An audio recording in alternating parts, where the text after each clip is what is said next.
नमस्कार। समसामयिक विषयों पर आपके पसंदीदा कार्यक्रम विशेष में आपका स्वागत है। मैं हूं आपके साथ वैभव राज शुक्ला।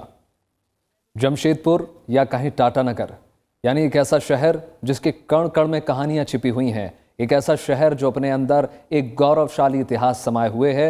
लौह नगरी के नाम से मशहूर ये शहर जो न सिर्फ औद्योगिक नजरिए से समृद्धशील है बल्कि यहाँ की शिक्षा और पर्यटन भी लाजवाब है। टाटा घराने की कई इकाइयों का यहाँ से उत्पादन किया जाता है। इस शहर का नाम एक ऐसे औद्योगिक घराने से जुड़ा हुआ है जिसने हमेशा भारत का मान बढ़ाया है और भारतीय उत्पाद को वैश्विक बाजारों तक पहुंचाया है।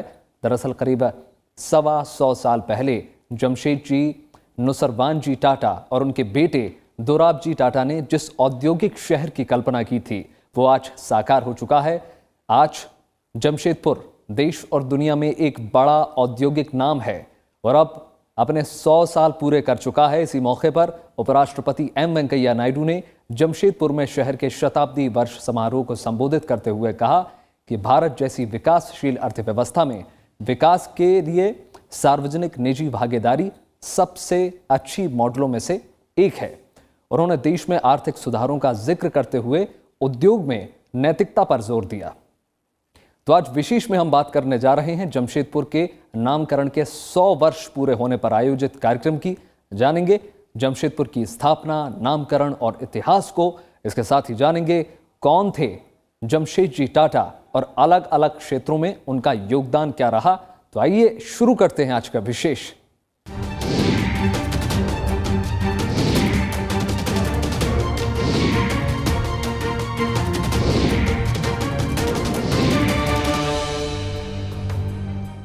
उपराष्ट्रपति एम वेंकैया नायडू ने जमशेदपुर के शताब्दी समारोह को संबोधित किया।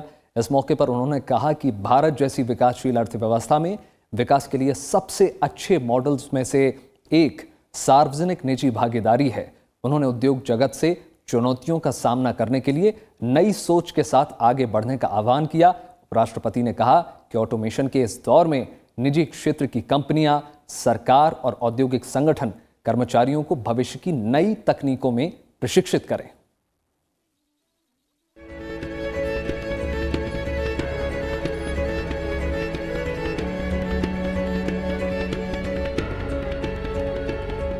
मौका था जमशेदपुर के शताब्दी समारोह का। जमशेदपुर शहर के नामकरण के 100 साल पूरे होने के उपलक्ष्य में यहां XLRI के टाटा ऑडिटोरियम में हुए खास समारोह को उपराष्ट्रपति एम वेंकैया नायडू ने संबोधित किया। इस मौके पर उन्होंने उद्योग में नैतिकता पर जोर दिया। उन्होंने कहा कि टाटा स्टील इस मामले में रोल मॉडल है। उपराष्ट्रपति ने टाटा समूह की व्यावसायिक नैतिकता और सामुदायिक निष्ठा की सराहना करते हुए कहा कि निजी क्षेत्र को व्यावसायिक नैतिक आदर्श के ऊंचे मानदंड स्थापित करने चाहिए। Tata group has synonymous with high ethical standards and the pioneering spirit of entrepreneurship. I would like to compliment Tata Group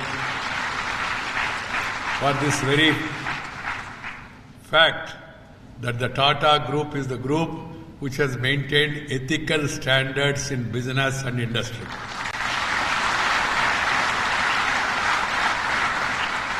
That is what is required today.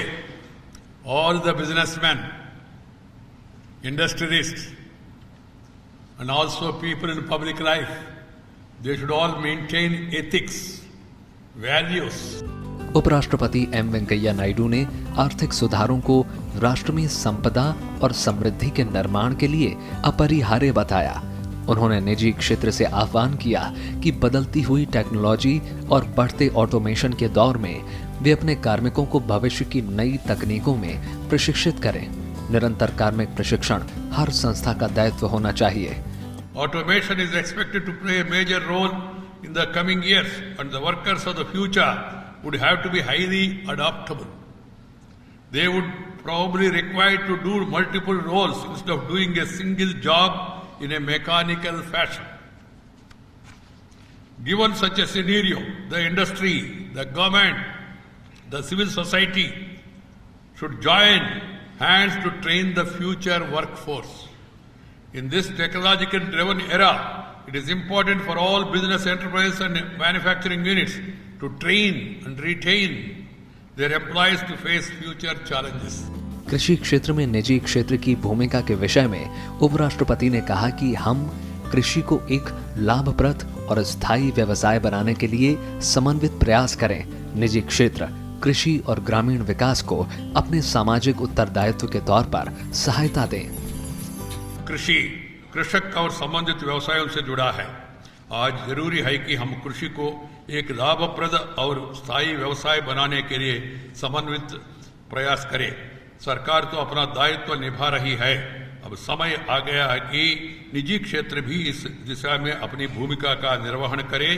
Cold storage उपलब्ध कराना, गांव से निकटतम बाजार तक के लिए यातायात का सुविधा उपलब्ध कराना, ये सब सुविधाएं अपने आप CSR के तहत प्रदान कर सकते। I feel public-private partnership is one of the best models for development in a developing economy like India. In my view, it is the best way forward to develop infrastructure and other projects that give fillip to economic growth. I am sure the PPP models would lead to improved efficiency and faster delivery of services. जलवायु परिवर्तन और पर्यावरण प्रदूषण पर चिंता जाहिर करते हुए उपराष्ट्रपति ने कहा कि जलवायु परिवर्तन और प्रदूषण का सर्वाधिक प्रभाव गरीब और दुर्लभ वर्गों पर होता है। उन्होंने कहा, निजी क्षेत्र को ऊर्जा और संसाधनों का संरक्षण करना चाहिए। Where that the poor people having low income bear the maximum brunt of this problem caused by the changing climate and global warming. Keeping this hard fact in mind, we must all explore to ensure a development that is both sustainable and resilient to climate change. Time has come to private sector to increase its investment in new and renewable energy. It will not only reduce the cost for conservability but also reduce India's dependence on fossil fuels. देश के स्वाधीनता आंदोलन के संदर्भ में जमशेदपुर की चर्चा करते हुए उन्होंने कहा कि पिछली शताब्दी के तीसरे दशक में वैश्विक मंदी के दौर में यहाँ के मजदूर संघ का नेतृत्व नेताजी सुभाष चंद्र बोस ने किया था। 1925 में महात्मा गांधी खुद इस इस्पात नगरी में आए और कंपनी की प्रगति की कामना करते हुए मजदूर मालिकों के बीच आदर्श मैत्रीपूर्ण संबंधों का आग्रह किया था। उपराष्ट्रपति ने कहा कि विकास के लिए शांति आवश्यक शर्त है। इसके लिए मजदूरों और मालिकों के बीच सौहार्दपूर्ण संबंध होने चाहिए। Relationship between the owners and the workers must be always friendly. They must be treated as one family. And this example or the advice given by Mahatma and the examples set by the Tata Group must be a shining example to all the other industries in the country. Unless they come together, you can't make progress. Peace is the prerequisite for progress. If you have tension, you cannot pay attention. उपराष्ट्रपति ने कहा कि देश को आतंक और हिंसा से बाहर निकलकर समग्र विकास की ओर आगे बढ़ना होगा, तभी हम 21वीं सदी की चुनौतियों का सामना कर पाएंगे। These changes are possible through evolution and through devolution. That will be real revolution. Not killing the people, not burning the bridges, not burning the buses, not setting fire to government hospitals and schools. Is not going to help you, it will pull you back. This is what has happened to the state of Jharkhand also. We must come out of that evil influence of a destructive mind and violence. Violence has no place in democracy. Ballot is more powerful than bullet. 1919 में साकची गांव का नाम बदलकर देश के महान उद्योगपति जमशेदजी टाटा के नाम पर जमशेदपुर रखा गया था। उपराष्ट्रपति ने भारत के औद्योगिकीकरण के इतिहास में जमशेदजी टाटा की दूरदृष्टि का उल्लेख किया। इस अवसर पर उन्होंने एक विशेष डाक टिकट और एक कॉफी टेबल बुक का लोकार्पण किया। राजकमल राव के साथ bureau report, Rajya Sabha TV. Jamshedpur शहर अपने नामकरण के 100 साल पूरे कर चुका है। देश भर में जमशेदपुर शहर क्लीन सिटी, ग्रीन सिटी और स्टील सिटी के रूप में जाना जाता है। इस ऐतिहासिक शहर की कहानी यहां स्थापित निजी क्षेत्र की सबसे बड़ी इस्पात कंपनी टाटा स्टील से जुड़ी हुई है। अपनी स्थापना और नामकरण के बाद से जमशेदपुर ने उद्योग और अन्य क्षेत्रों में शानदार सफर तय किया है। आज औद्योगिक शहर के रूप में जमशेदपुर का महत्व राष्ट्रीय और अंतर्राष्ट्रीय स्तर पर बहुत बड़ा है।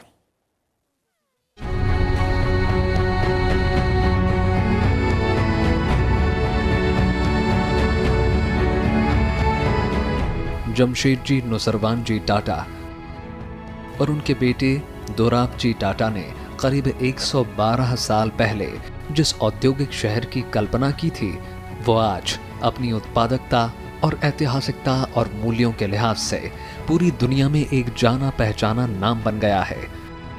जमशेदपुर अपने संस्थापक के नाम को सार्थक करते हुए अपनी स्थापना और नामकरण के बाद से लगातार प्रासंगिक बना हुआ है और कॉस्मोपॉलिटन और वाइब्रेंट इंडिया का शानदार उदाहरण है। स्वर्णरेखा और खरकर नदी के किनारे बसे इस शहर ने अपनी स्थापना के बाद से एक शानदार लंबा सफर तय किया है।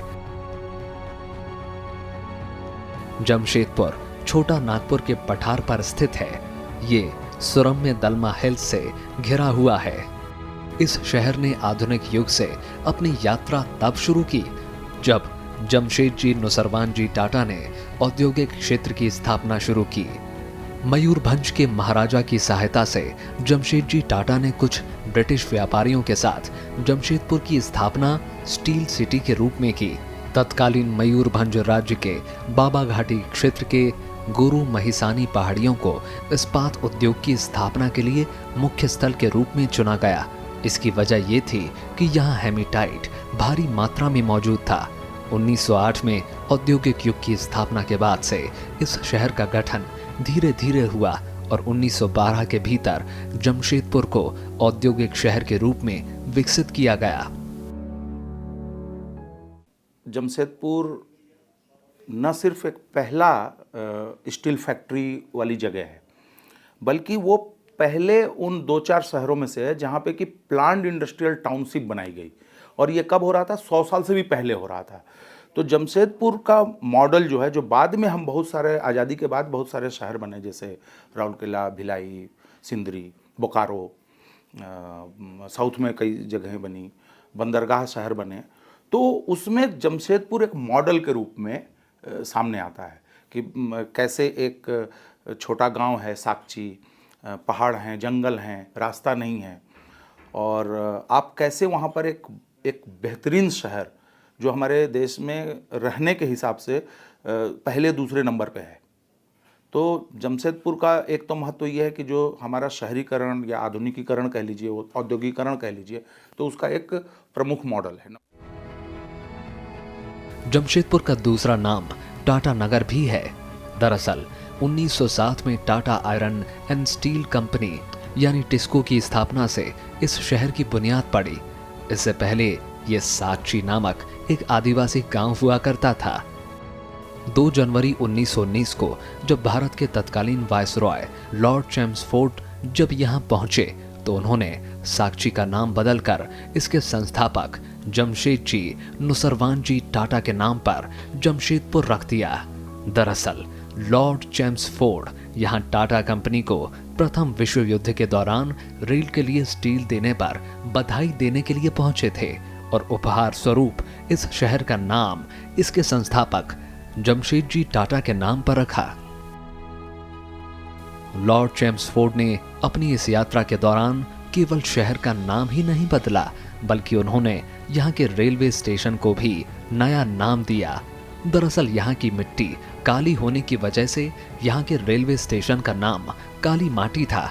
वायसरॉय चैम्सफोर्ड इसी काली माटी रेलवे स्टेशन पर पहुंचे थे। उन्होंने इसका नाम बदलकर टाटा नगर रेलवे स्टेशन रख दिया। अपनी स्थापना के बाद से जमशेदपुर शहर साल दर साल तरक्की करता आया है। जमशेदपुर शहर को अपने नामकरण के बाद 101 सालों के शानदार सफर में कई ऐतिहासिक धरोहर मिली हैं। इस शहर को साल 1958 में जुबली पार्क के रूप में एक बेहद सुंदर पार्क मिला, जिसने जमशेदपुर शहर को अलग पहचान दी। ये पार्क पर्यटन स्थल के तौर पर विख्यात है।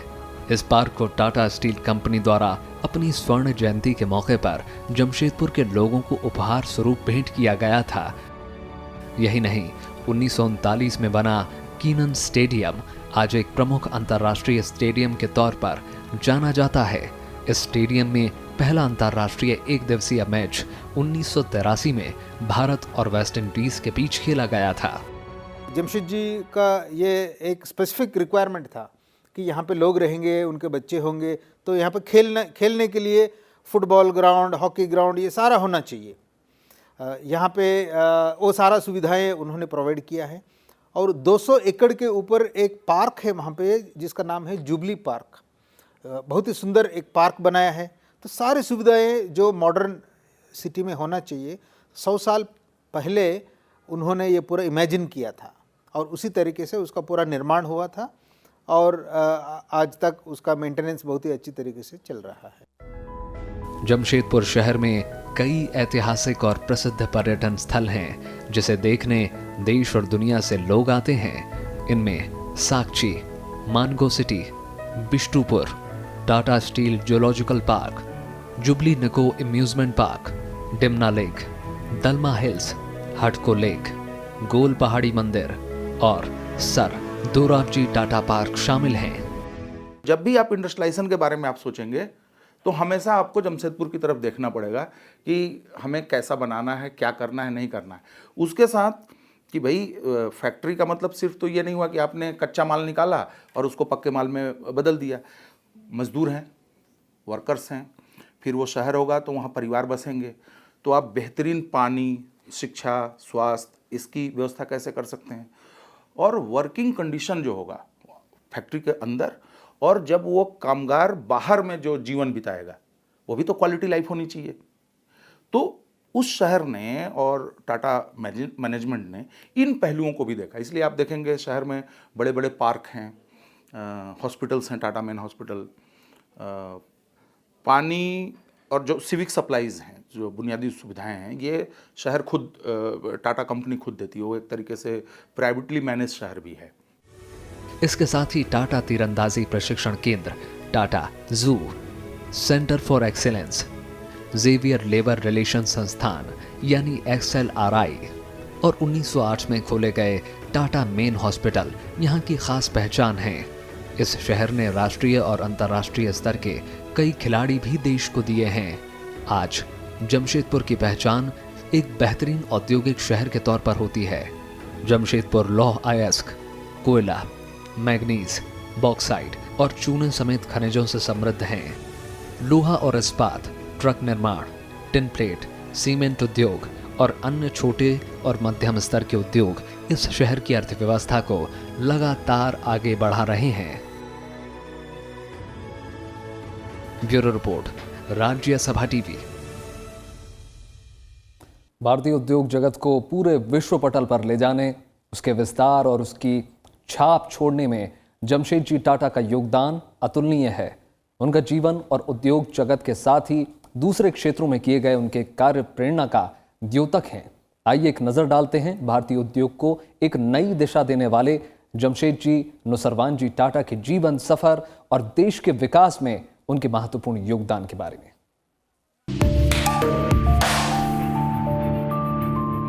एक ऐसा भारतीय उद्योगपति जिसने देश से जितना लिया उससे कहीं ज्यादा देश को लौटाया। जी हाँ, वो शख्स है जमशेद जी नुसरवान जी टाटा। जमशेद जी नुसरवान जी टाटा का जन्म 3 मार्च 1839 में दक्षिणी गुजरात के नवसारी में एक पारसी परिवार में हुआ था। उनके पिता का नाम नुसरवान जी और माता का नाम जीवनबाई टाटा था। उनका विवाह हीराबाई दबू के साथ हुआ था। जमशेद जी टाटा को व्यवसाय विरासत में मिली और मात्र 14 वर्ष की उम्र में ही वो अपने पिता के साथ मुंबई आ गए। मुंबई के एल्फिंस्टन कॉलेज में साल 1858 में ग्रीन स्कॉलर यानी कि स्नातक की डिग्री हासिल की। पढ़ाई के बाद जमशेद जी टाटा पूरी तरह से पिता के साथ व्यवसाय में लग गए। बिजनेस में अपनी गहरी दिलचस्पी के कारण वो जल्द ही सफल व्यवसायी बनने के गुर सीख गए। उन्होंने व्यापार की बारीकियों को गहराई से समझा। व्यापार के प्रति बेटे की लगन और कर्मठता को देखकर उनके पिता नुसरवान जी ने व्यापार के विस्तार के लिए जमशेद जी को चीन भेजा। जमशेद जी ने हांगकांग और शंघाई जैसे बड़े नगरों में अपने व्यापार की शाखाएं खोली। उन्होंने चीन में रहकर वहां की अर्थव्यवस्था का अध्ययन किया। अपने व्यापार को विस्तार देने की कड़ी में वे लंदन भी गए। उन्होंने लंदन में सूती वस्त्र उद्योग पर ध्यान दिया। इस संबंध में उन्होंने लंकाशायर और मैनचेस्टर नगरों की यात्राएं की। ये नगर वस्त्र उद्योग के लिए आज भी प्रसिद्ध हैं। यहाँ वे 4 साल तक रहे और वस्त्र उद्योग से संबंधित बारीकियों और समस्याओं का अध्ययन किया। कई कठिनाइयों, परेशानियों और रुकावटों को नजरअंदाज करते हुए जमशेदजी टाटा ने साल 1868 में 21,000 रुपए के साथ खुद का व्यवसाय शुरू किया। उन्होंने एक दिवालिया तेल कारखाना खरीदा और उसे रुई के कारखाने में तब्दील कर दिया और उसका नाम बदलकर रखा अलेक्जेंडर मिल। 2 साल बाद उन्होंने इस मिल को मुनाफे के साथ बेच दिया। 1 जनवरी 1877 को रानी विक्टोरिया हिंदुस्तान की रानी घोषित हुई और उनके ही नाम पर जमशेदजी ने नागपुर में एम्प्रेस मिल की स्थापना की। शुरुआती दिक्कतों के बाद 1881 में एम्प्रेस ने 16% का लाभांश दिया। कुछ ही समय में ये मिल मध्य प्रांत की सबसे बड़ी मिलों में से एक बन गई। जमशेदजी टाटा अपने कर्मचारियों को अपने परिवार का सदस्य मानते थे। साल 1886 में उन्होंने एक पेंशन फंड की शुरुआत की। उन्होंने अपने कर्मचारियों के लिए प्रोविडेंट फंड और दुर्घटना बीमा स्कीम की स्थापना की। पहली बार मजदूरों को बेहतर काम के लिए इनाम दिया जाने लगा। मजदूरों के लिए शौच और डिस्पेंसरी की व्यवस्था की गई। प्रबंधकों को ट्रेनिंग के लिए फंड दिए गए। कर्मियों के रहने के लिए आवास की सुविधा उपलब्ध कराई गई। सबसे बढ़िया जो उदाहरण है Indian institute of science Bangalore में जो है वो नंबर 1 में है। पूरा वर्ल्ड में वो बहुत ही रिनाउंड एक इंस्टीट्यूशन है, इंडियन इंस्टीट्यूट ऑफ साइंस, जिसको आमतौर पे लोग टाटा इंस्टीट्यूट कहते हैं। तो सारा उसका ज़मीन और उसका पैसा वगैरह सब कुछ टाटा जी ने लगाया था। उनका स्टैचू वहाँ पे बिल्कुल मेन बिल्डिंग के सामने स्टैचू उनका लगा हुआ है। तो उनका यही खासियत है कि चाहे कोई भी क्षेत्र हो वहाँ पे उनको योगदान देना ही था। तो इसलिए उन्होंने और Tata Indian institute of science को शुरू किया है। हमारे देश में नंबर 1 माना जाता है और वर्ल्ड में भी काफ़ी ऊंचे स्थाई पर है वो, जहाँ पे साइंटिफिक रिसर्च जो होता है वहाँ पे। तो वो एक मेजर कंट्रीब्यूशन है for education, science and research. Jamshedji के रूप में भारत को एक ऐसा व्यक्ति मिल गया था जिसके पास नई नई कल्पनाएं और विकासोन्मुखी विचार थे। जमशेदजी ये जानते थे कि हिंदुस्तान को अगर विश्व की शक्ति बनाना है तो उच्च शिक्षा के एक क्षेत्र में कारगर कदम उठाने होंगे। जमशेदजी ने ब्रिटिश सरकार को इस बात के लिए राजी करने का प्रयास किया कि सिविल सर्विसेज की परीक्षा इंग्लैंड के साथ साथ हिंदुस्तान में भी होनी चाहिए। 1892 में उन्होंने उच्च शिक्षा के लिए प्रयास शुरू कर दिए। उन्होंने मेधावी छात्रों के लिए छात्रवृत्ति कोष की स्थापना की। इंग्लैंड में रहते हुए जमशेदजी के लिए थॉमस कार्लाइल का एक भाषण जीवन मंत्र बन गया, जिसमें कार्लाइल ने कहा था कि जिस देश के पास स्टील होगा उसके पास सोना होगा। जमशेदजी अपना ख्वाब पूरा करने में जुट गए। शुरुआत में उन्हें काफी दिक्कतों का सामना करना पड़ा। जमशेदजी का ये ख्वाब 1904 में यानी उनकी मृत्यु के 3 साल बाद पूरा हुआ और जमशेदपुर में साल 1907 में टाटा स्टील की स्थापना हुई। वित्तीय वर्ष में टाटा स्टील का रेवेन्यू 22.67 बिलियन US डॉलर रहा। टाटा समूह दुनिया के 140 से भी अधिक देशों को उत्पाद और सेवाएं निर्यात करता है और भारत की जीडीपी में इसका महत्वपूर्ण योगदान है। टाटा जल विद्युत शक्ति आपूर्ति company, Tata oil mills, detergents, खाद्य पदार्थ, Tata airlines, Tata chemicals, hospitality, Tata Motors, यानी कि आज टाटा सन्स का साम्राज्य नमक से लेकर चाय तक, स्टील से लेकर कार, ट्रकों तक और वित्त से लेकर सॉफ्टवेयर तक हर कहीं नजर आता है। बाद में जब टाटा के बिजनेस का, उनके कारोबार का जब डेवलपमेंट होता है तो जो उसमें टाटा स्टील उनके ब्रांड का आधार है। तो टाटा ने अगर कुछ भी कंट्रीब्यूशन दिया है तो उसके पीछे हमें जमशेदपुर के कंट्रीब्यूशन को भी याद रखना चाहिए। तो जब आप एक इंडस्ट्री के रूप में जब आधुनिक दृष्टि रखते हैं, जब आप अपने स्टाफ के लिए एक बेहतरीन जीवन का ये देखते हैं कि वो सिर्फ मेरे लिए सिर्फ एक प्रॉफिट का और उस लेबर पाने का जरिया नहीं है, बल्कि वो मेरा पार्टनर है, तो मैं उसको बेहतर ज़िंदगी दूं। अगर एक मान लीजिए कि मजदूर भी है, तो मैं उसके बेटे के लिए एक बढ़िया से बढ़िया स्कूल खोलूं कि कल को वो ऑफिसर भी बन सके। जमशेदजी टाटा ये मानते थे कि आर्थिक स्वतंत्रता ही राजनीतिक स्वतंत्रता का आधार है। जमशेदजी के जीवन के बड़े लक्ष्यों में थे एक स्टील कंपनी खोलना, एक विश्व प्रसिद्ध अध्ययन केंद्र स्थापित करना, एक अनूठा होटल खोलना और एक जल विद्युत परियोजना लगाना। हालांकि उनके जीवन काल में इनमें से सिर्फ एक ही सपना पूरा हो सका, होटल ताजमहल का सपना। बाकी की परियोजनाओं को उनकी पीढ़ियों ने पूरा किया। टाटा समूह के बारे में कहा जाता रहा है, हम किसी न किसी रूप में हर भारतीय की जिंदगी का हिस्सा हैं। इस कारोबारी साम्राज्य की बुनियाद मुनाफे से इतर समाज की भलाई होगी और इस केंद्रीय मूल्य के संस्थापक थे जमशेदजी नुसरवानजी टाटा। जमशेदजी टाटा वे पहले उद्योगपति थे जिन्होंने अपनी विचारशीलता और अपने अतुलनीय काम, अथक परिश्रम और अपनी दूरदर्शिता से नए हिंदुस्तान की नींव रखी। Bureau report, Rajya Sabha TV.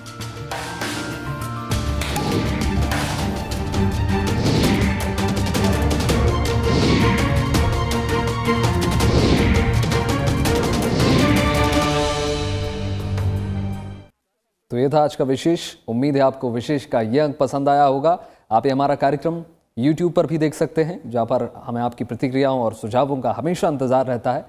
बाकी देश और दुनिया की तमाम बड़ी खबरों के लिए जुड़े रहिए राज्यसभा टेलीविजन के साथ। नमस्कार।